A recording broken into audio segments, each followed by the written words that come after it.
I'm flat on my back under my Ford F-150, knuckles bleeding, when my wife's phone lights up on the garage floor beside me.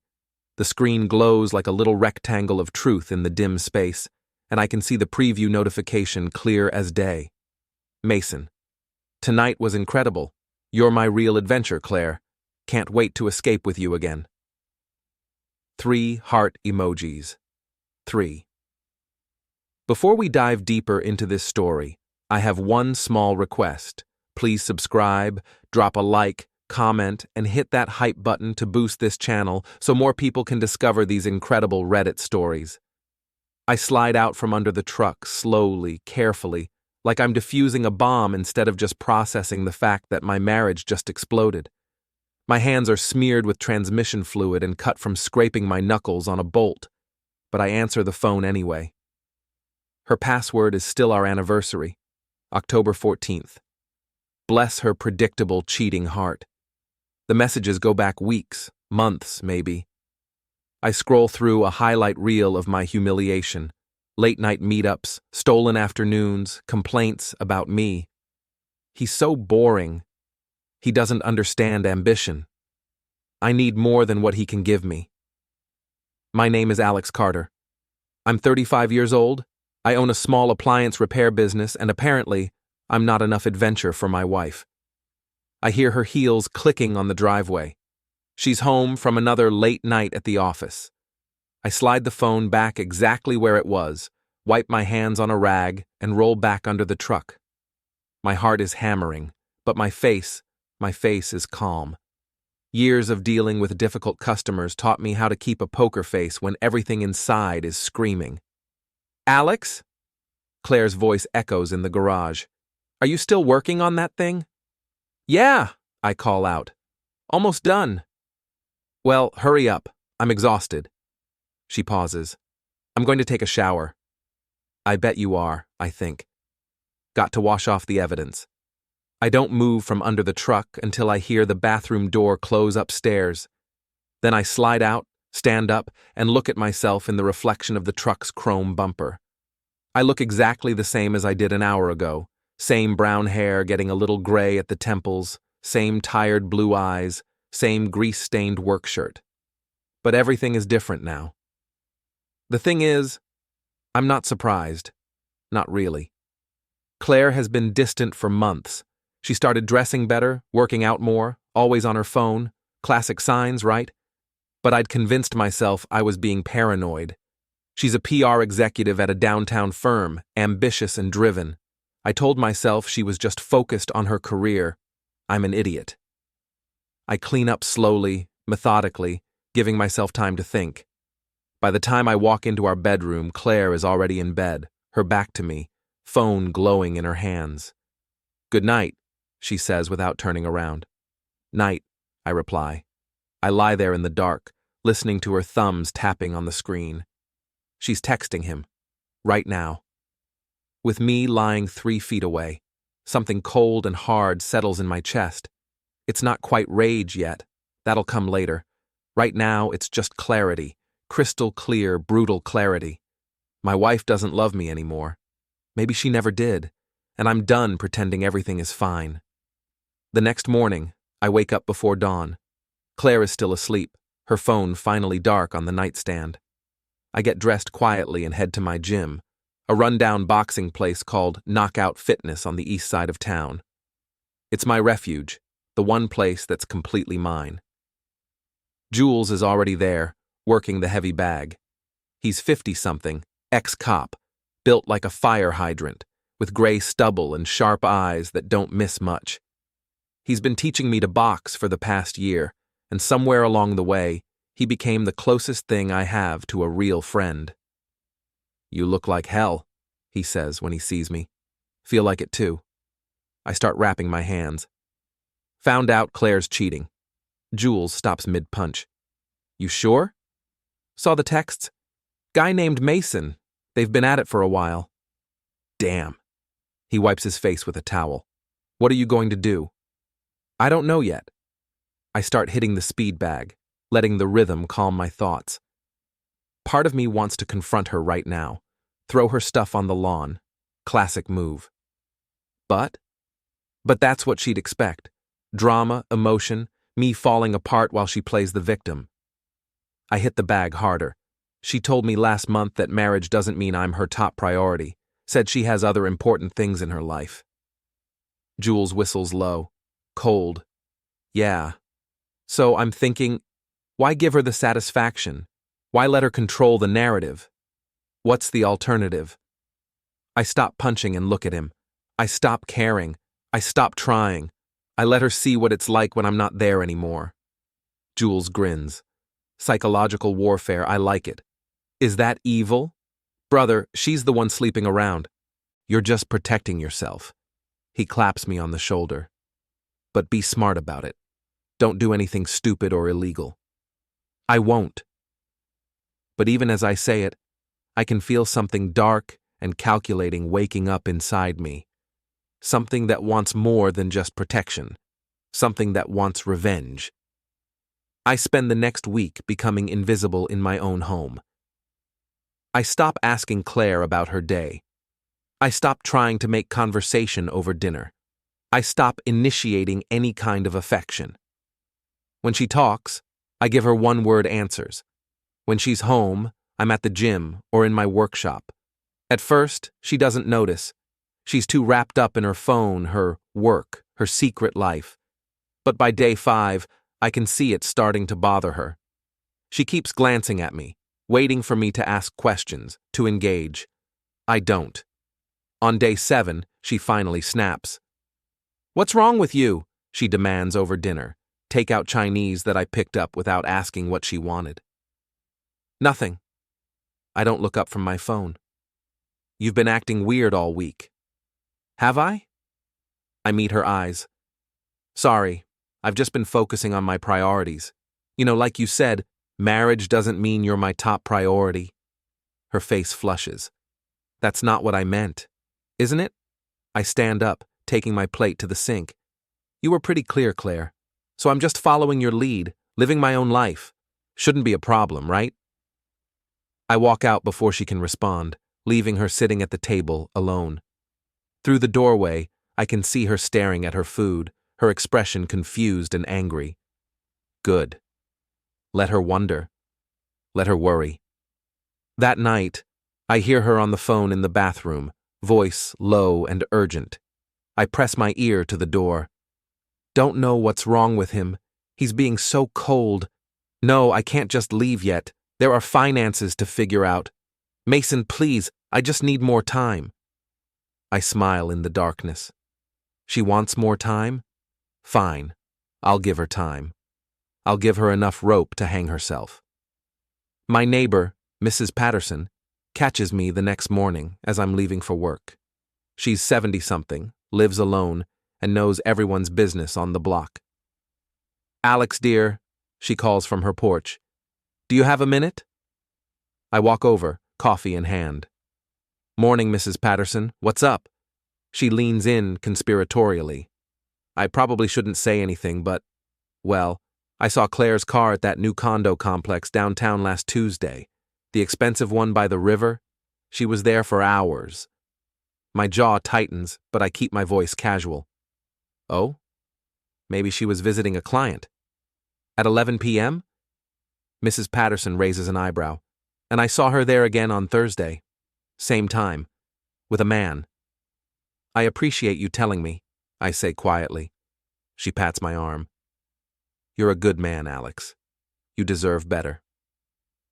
I drive to work in a fog. The Riverside condos. That must be where Mason lives. I pull over and do a quick search on my phone. There's only one new luxury complex by the river, the waterfront at Sterling Heights. Average rent, $4,000 a month. So Mason has money. Of course he does. Claire always wanted more than I could give her. More excitement, more luxury, more everything. Well, let's see how exciting things get when his world starts falling apart. That evening, I follow Claire. She thinks I'm at the gym. I even sent her a text saying I'd be late. Instead, I'm 3 cars behind her silver Lexus as she drives downtown. Sure enough, she pulls into the waterfront's parking garage. I park across the street and wait. 20 minutes later, I see them through a third-floor window. Claire and a man, tall, dark hair, expensive suit even at home. Mason. They're laughing, drinking wine, and then he pulls her close and kisses her. I take photos. Lots of them. Clear, damning, undeniable photos. Then I wait some more. At midnight, Mason leaves. Probably has work in the morning. I watch him get into a silver BMW M5. $80,000 car, easy. He drives off, and I follow. He lives in a house in the suburbs. Not just any house. A mini mansion with a circular driveway and professional landscaping. I drive past slowly, memorizing details. There's a Sterling Sales Group sticker on his garage door. Sales manager, probably. Makes good money selling something to someone. I drive home and find Claire already in bed, asleep.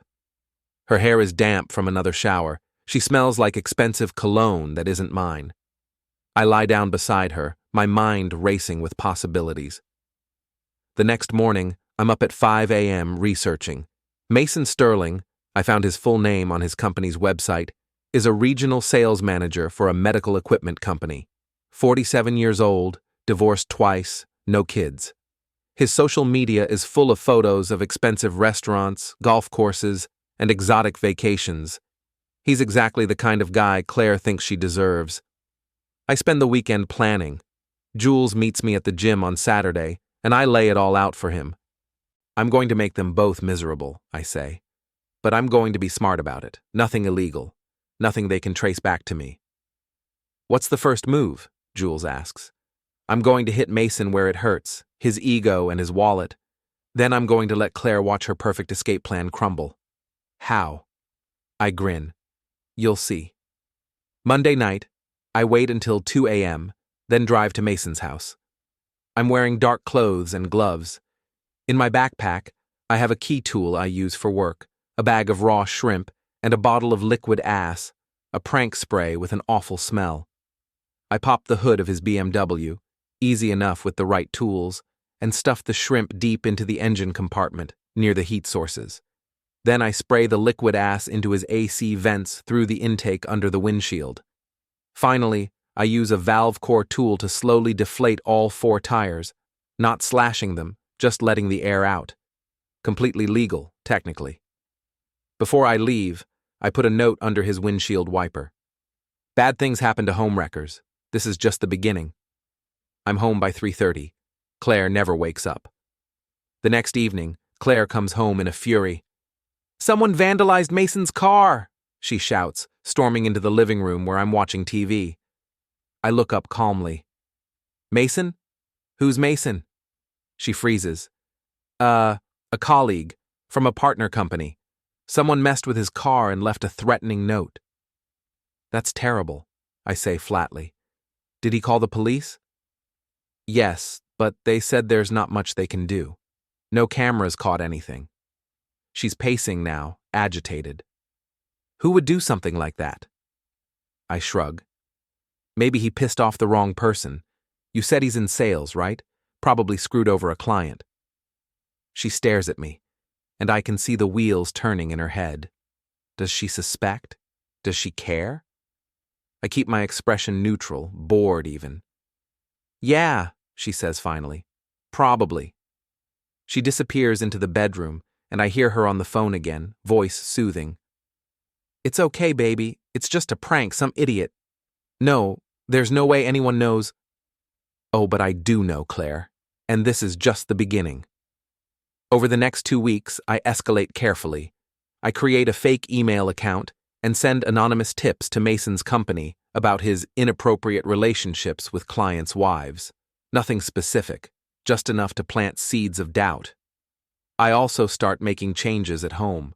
I open a separate bank account and start funneling money there, my money from my business. I stop paying for Claire's luxuries. When her credit card gets declined at her favorite boutique, she calls me furious. What's going on with our account? She demands. I moved some money around, I say calmly. My business needs capital. You have your own income, right? Use that. Alex, this is ridiculous. Is it? You said you have other priorities, so do I. My business is my priority now. I hang up before she can respond. That night, she doesn't come home until 3 a.m. I pretend to be asleep, but I hear her crying in the bathroom. Part of me, a small, dying part, wants to comfort her, but the rest of me, the part that saw those text messages, that watched her kiss another man, that part stays cold and hard. Jules is worried. "You're playing with fire," he tells me at the gym. "What if she figures out it's you?" She won't. She thinks I'm too boring, too simple to pull off something like this. I hit the heavy bag, feeling the impact sing up my arms. That's my advantage. She underestimates me. And when this is over, what then? Then I'm free, and she gets to live with the consequences of her choices. Jules shakes his head. "Just be careful, brother. Revenge has a way of eating people alive." But I'm already too far gone to care. The breakthrough comes from an unexpected source. I'm at the hardware store when I run into Paula, Claire's best friend and co-worker. She's buying paint, and when she sees me, her face goes pale. "Alex? Hi. I didn't expect to see you here." "Paula." I nod politely. "How are you?" "Good, good. Just doing some home improvement." She's nervous, fidgeting with her purse. "How's Claire?" "You'd know better than me. You see her at work every day." Paula's expression shifts, becomes calculating. "Can I talk to you, privately?" We end up at a coffee shop down the street. Paula orders a latte, her hands shaking slightly. "I need to tell you something," she says, "about Claire and Mason." "I'm listening." She takes a deep breath. "They've been having an affair for 6 months. I've known the whole time. Claire told me everything." "Why are you telling me this now?" Paula looks me straight in the eye. "Because Mason and I used to date, before Claire, and I think he's using her the same way he used me, and I'm tired of watching my best friend make the same mistakes I did." I lean back, processing this. "You're trying to protect her." "I'm trying to protect both of you. This is going to end badly, Alex. Mason doesn't leave his wife for his girlfriends. He just collects them." "He's married?" Paula nods. "Separated, but yeah, has been for 2 years. He strings women along, makes them feel special, then moves on when someone newer comes along." "This is perfect. This is better than I could have hoped for." "Thank you for telling me," I say carefully. "I appreciate your honesty." Paula reaches across the table and squeezes my hand. "You deserve better than this, Alex. You're a good man." Everyone keeps saying that. I'm starting to wonder if it's true. That night I do more digging. Mason Sterling is indeed still legally married. His wife Jennifer lives in a different state, but they're not divorced. I find her on social media and send her a message from a fake account. "Your husband is having an affair with a married woman named Claire Carter. Thought you should know. Proof attached." I include one of the photos I took of them together. Then I sit back and wait for the bomb to explode. Jennifer Sterling doesn't wait. By the next afternoon, she's driven 6 hours to confront Mason. I know this because Claire comes home early, mascara running down her face, and locks herself in the bedroom. I knock gently. "Claire? What's wrong?" "Go away," she sobs. "I'm not going anywhere. Tell me what happened." There's a long pause, then the door opens. Claire looks destroyed. Red eyes, blotchy face, trembling hands. "Mason's wife showed up at his office," she whispers. "She knows about us. She knows everything." I put on my best concerned husband face. "Wife? I thought you said he was a colleague." "Don't." She glares at me through her tears. "Don't pretend you don't know. You've known for weeks, haven't you?" I don't deny it. "Yeah, I've known." "Why didn't you say anything?" "What was there to say, Claire? You made your choice. You said I wasn't your priority." I lean against the doorframe. "I was just waiting to see how long it would take for you to realize what a mistake you made." Her face crumples. "He told me he was getting divorced. He told me we'd be together." "And you believed him." I shake my head. You threw away 10 years of marriage for a guy who was lying to you the whole time. You don't understand. No, you don't understand.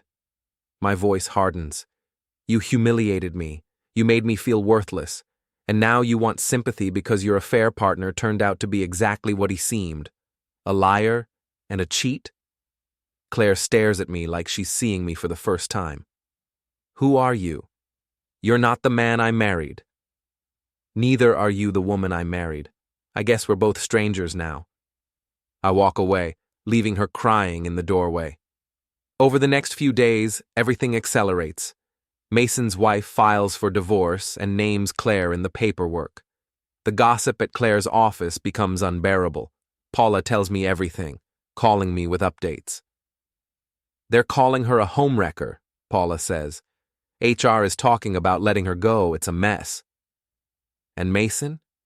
He's denying everything, saying Claire seduced him, that she was obsessed. He's throwing her completely under the bus. Perfect. Absolutely perfect. But Paula's next words surprise me. Alex, I need to tell you something else. Something I should have told you from the beginning. What? I'm the one who introduced Claire to Mason. I thought if she had an affair, she'd get it out of her system and appreciate what she had with you. But it backfired. And I feel responsible. I'm quiet for a moment.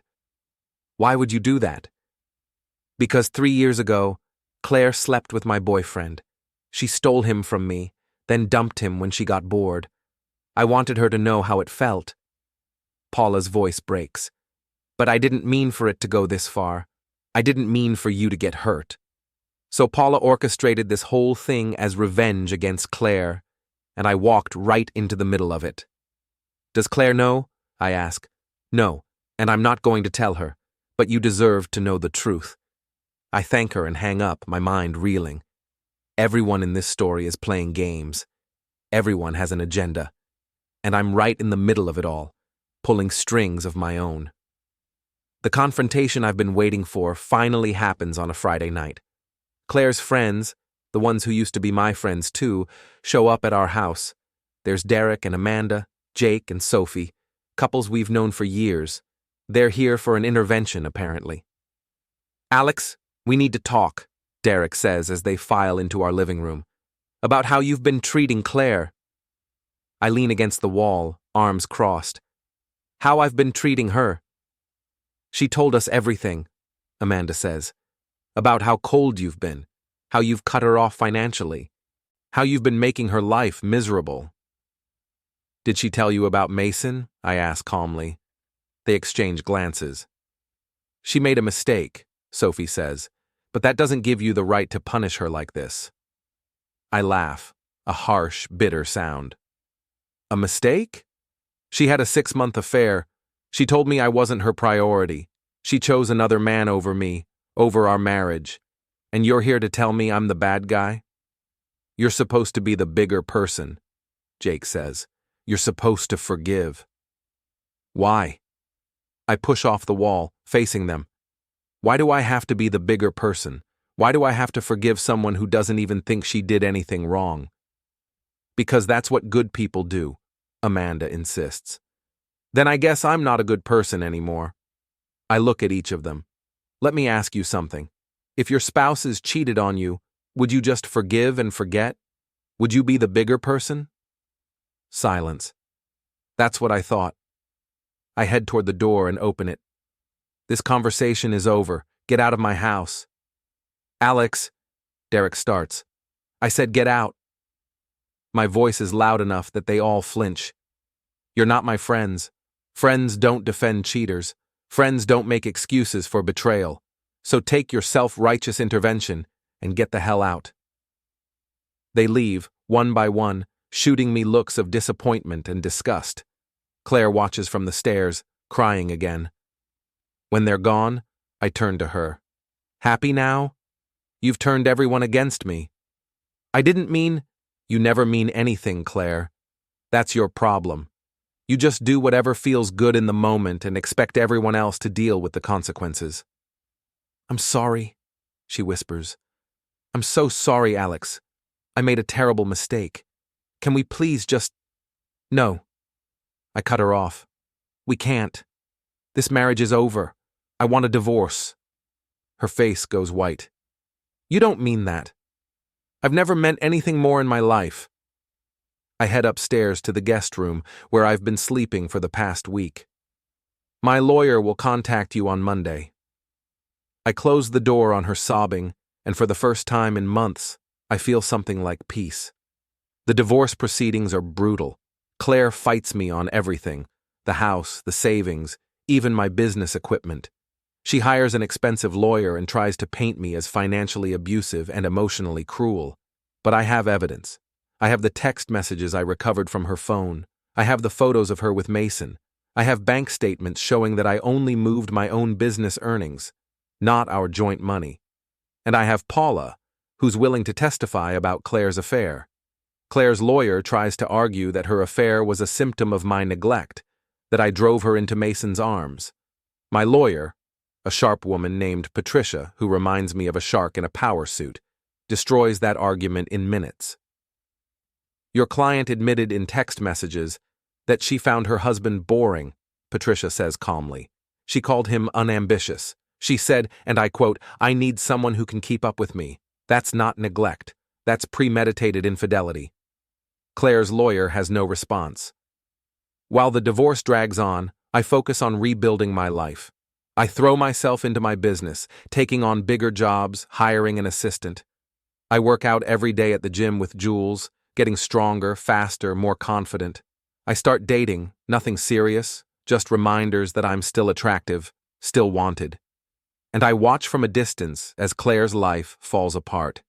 She loses her job, officially for unprofessional conduct, but everyone knows it's because of the affair scandal. She has to move out of our house when the judge grants me temporary sole possession. She ends up in a small apartment on the bad side of town, working a receptionist job that pays a fraction of what she used to make. Mason, meanwhile, has completely ghosted her. His divorce from Jennifer is finalized, and he immediately starts dating someone new, a 25-year-old yoga instructor he met at his gym. Claire sees photos of them on social media and calls me, drunk and crying. I gave up everything for him, she slurs into the phone. Everything. And he just moved on like I never existed. Welcome to my world, I say, and hang up. The final divorce hearing is set for a Tuesday in October, almost exactly a year after I found those first text messages. I arrive at the courthouse early, wearing my best suit. Claire shows up late, looking exhausted and defeated. The judge reviews our settlement agreement. I get the house and my business. Claire gets her car and half of our savings. No alimony, since she committed adultery. Clean break. Do both parties agree to these terms? The judge asks. Yes, Your Honor, Patricia says. Claire's lawyer nods. Yes, Your Honor. Then this marriage is officially dissolved. Good luck to both of you. And just like that, it's over. We walk out of the courtroom in silence. Outside, Claire stops me. Alex, I just want you to know, I really am sorry. For everything. I look at her, really look at her. She's lost weight, her clothes are cheaper, her hair isn't as perfectly styled as it used to be. She looks older, harder. The woman I married is gone, replaced by this hollow shell. I know you are, I say quietly, but sorry doesn't fix what you broke. Do you hate me? I consider the question. No, I don't hate you, Claire. I just don't feel anything for you anymore. You're a stranger. Her eyes fill with tears. I wish I could go back. I wish I could undo it all. But you can't. None of us can. I turn to leave, then pause. For what it's worth, I hope you figure out what you're looking for. I hope you find whatever it is that I couldn't give you. What if what I was looking for was right in front of me the whole time? Then you're an idiot. I walk away without looking back. That night, I meet Jules at our favorite bar, a dive place with good beer and better wings. We toast to my freedom. So, what now? Jules asks. You're a free man, what's next? I don't know, I admit. Maybe I'll travel, Maybe I'll expand the business. Maybe I'll finally learn to play guitar like I always wanted to. No more revenge plots? I shake my head. The best revenge is living well, right? And I plan to live very well. Jules grins. That's my boy. We drink and laugh and talk about everything except Claire. It feels good. It feels like the first real breath I've taken in a year. But the story isn't quite over yet. 2 weeks after the divorce is finalized, I get a call from an unknown number. I almost don't answer, but something makes me pick up.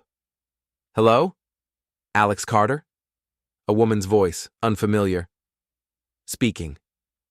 This is Jennifer Sterling, Mason's ex-wife. I sit up straighter. Mrs. Sterling, what can I do for you? I wanted to thank you, she says, for sending me those photos, for telling me the truth about what my husband was doing. I'm sorry you had to find out that way. Don't be. You did me a favor. I'd been suspicious for years, but I could never prove anything. Your evidence gave me the ammunition I needed to finally end things. I'm glad it helped. There's something else, Jennifer continues. Something I thought you should know. Mason didn't just cheat with your wife. There were others, lots of others. I've been in contact with several of them, and we're considering a class action lawsuit against his company for harassment and workplace misconduct. My jaw drops. Seriously? Seriously. He used his position to prey on vulnerable women, clients, colleagues, subordinates. Your wife was just one of many, and we're going to make sure he pays for it. That's amazing. I wanted to ask if you'd be willing to testify about what he did to your marriage. It would strengthen our case. I don't even hesitate. Absolutely. Whatever you need. Thank you, Alex. And I'm sorry for what my ex-husband put you through. Thank you for the call, Mrs. Sterling. After I hang up, I lean back in my chair and laugh. Mason Sterling, the smooth-talking sales manager who stole my wife, is about to lose everything. His job, his reputation, probably a huge chunk of money in settlements. Karma is real, and she's a beautiful thing. 6 months later, I'm standing in my newly renovated kitchen, cooking dinner for a woman named Rachel. She's a veterinarian I met through Jules, his daughter, actually. She's smart, funny, kind, and she thinks my appliance repair skills are incredibly attractive, which is a first. The house looks completely different now. I ripped out all the half-finished projects Claire and I started and never completed. I repainted, refurnished, and made it truly mine. It's not a museum to a lifeless marriage anymore. It's a home. Rachel comes up behind me and wraps her arms around my waist. Smells amazing. What are you making? Chicken marsala, my grandmother's recipe. I can't wait to try it. She kisses my shoulder. You know, you're pretty amazing, Alex Carter. Just pretty amazing? Okay, very amazing. Incredibly amazing. The most amazing man I've ever met. I turn around and kiss her properly. That's better. We eat dinner on the back deck I built myself, watching the sunset. Rachel tells me about her day at the clinic, about a puppy she saved and a cat that tried to bite her. I tell her about a commercial refrigerator I fixed and a new contract I landed. It's normal, it's simple, it's everything I thought I had with Claire, but never really did. Can I ask you something? Rachel says as we're cleaning up. Anything. Do you ever think about your ex-wife? I consider the question. Sometimes, but not the way you might think. I don't miss her. I don't wish things had turned out differently. I just think about how much time I wasted trying to make someone love me who was never going to. Do you regret marrying her? No, because if I hadn't, I wouldn't be here now. I wouldn't be the person I am today, and I wouldn't have met you. Rachel smiles. That's a good answer. I have my moments. I hear through the grapevine, Paula, who's become an unlikely friend, that Claire is dating again. Some guy she met at her new job. Paula says she seems happy, or at least happier than she was. I'm glad. Not because I care about Claire's happiness specifically, but because it means she's moved on. She's someone else's problem now, someone else's adventure. Mason, on the other hand, is not doing well. The lawsuit Jennifer organized ended up involving 12 different women. His company fired him and he lost the settlement, nearly $500,000. Last I heard, he was working at a car dealership, selling used sedans to single mothers. The mighty have fallen, and I can't say I'm sorry. A year after the divorce, I'm at the gym when Jules pulls me aside. "I have something to tell you," he says, "and you're probably going to punch me." "What did you do?" "Remember when you first told me about Claire cheating, and I said to be smart, not to do anything stupid?" "Yeah. I may have helped things along a little bit." Jules looks sheepish. "I'm the one who told Mason's wife where to find them. I tracked down her number and sent her an anonymous tip." I stare at him. "You did what?" "I couldn't just sit back and watch you suffer, man. So I gave fate a little push." I should be angry. I should feel like my revenge was stolen from me. But instead, I start laughing. "What's so funny?" Jules asks. "Everyone in this whole mess was playing games. Claire was playing me. Paula was playing Claire. I was playing both of them, and you were playing puppet master the whole time. Are you mad?" "No." I clap him on the shoulder. "I'm grateful. You're a good friend, Jules. The best. So we're good?" "We're better than good. Now let's hit the bags before I get too sentimental." 2 years after the divorce, I'm closing up my shop when I see a familiar car pull into the parking lot. Claire's Lexus, older now, with a dent in the front bumper. She gets out slowly, nervously. "Hi, Alex." "Claire." I nod politely. "What brings you here?" "I was in the neighborhood, saw your sign." She looks around. "Business looks good." "It is. I expanded last year, have 3 employees now." "That's great. Really great." She fidgets with her keys. "I wanted to apologize. Again. I know I've said it before, but I don't think I really meant it until now. I was selfish and cruel, and you didn't deserve any of what I put you through." I study her face. She looks different, more genuine, less polished, like she's been through something that broke her down and rebuilt her into someone more real. "Apology accepted," I say. "Really?" "Really? I've moved on, Claire. I'm happy, and I hope you are too. I'm getting there." She smiles sadly. "I heard you're seeing someone. Jules's daughter? Rachel." "Yeah." "Is it serious?" "Very." "Good. You deserve someone who appreciates you." She turns to leave, then pauses.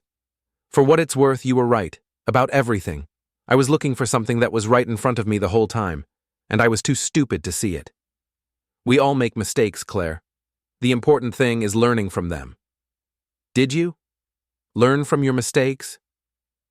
I think about the revenge plots, the manipulation, the cold satisfaction I felt watching her world crumble. Yeah, I learned that holding on to anger only hurts yourself. I learned that the best revenge really is living well, and I learned that I'm stronger than I thought I was. You always were strong, Alex. I just never appreciated it. She gets back in her car and drives away. I watch her go, feeling nothing but a distant sort of pity. She's not my problem anymore. She's not my anything. I lock up the shop and drive home to Rachel, who's waiting for me with dinner and a smile and a life that's full of possibility instead of resentment.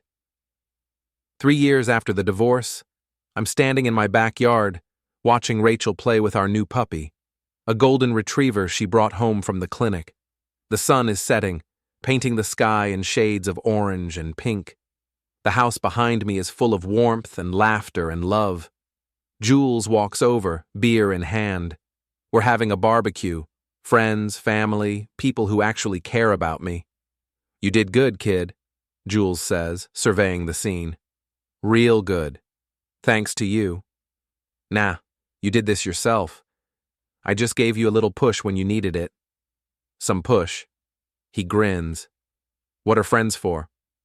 Rachel calls me over and I excuse myself, jogging across the lawn. She's laughing as the puppy jumps all over her, licking her face. "Help!" she gasps. "I'm being attacked!" I scoop up the puppy, who immediately tries to lick my face too. "I've got you. My hero." She kisses me, then whispers, "I love you, Alex Carter. I love you too." And I mean it.